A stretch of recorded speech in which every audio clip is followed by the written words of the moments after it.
Deci, human suffering e tematica generală, ne-ar plăcea să faceți în direcția asta. Ceva care ajută pe oameni la scară largă. Știți că SoulStream asta face, Minimize Human Suffering, și ar fi mișto dacă ați putea să faceți ceva care să fie în sfera asta.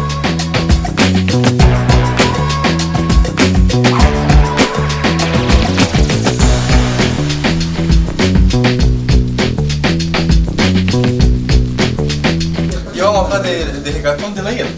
Asemenea. Și tu? Eu am aflat de pe Instagram.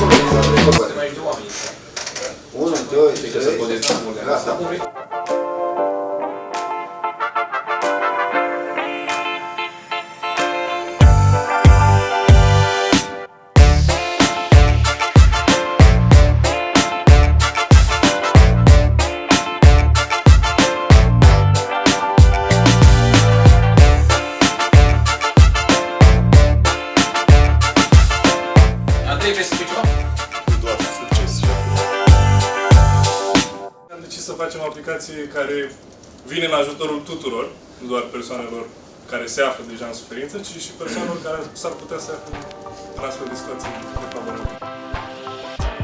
În aceste 24 de ore am dezvoltat MindMate AI. Este o aplicație menită să conecteze un pacient cu un terapeut. Studiile arată că 1 din 8 persoane suferă de o tulburare la nivel mental. E o aplicație, un fel de psiholog virtual, se antrenează după niște transcripturi generale. Aplicația noastră este o aplicație care aduce un anumit engagement între părinți și copii prin comic book-uri.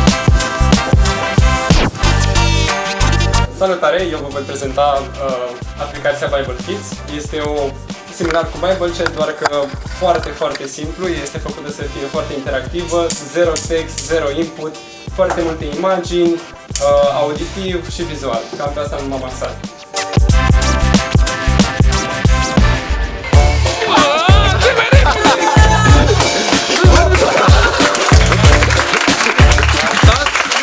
Atlas? Cine este Atlas? Noi dorim să dezvoltăm în continuare aplicația pentru că, datorită lui Laurențiu și mulțumim, ne-am definit ideea mai bine și am înțeles problema în societate.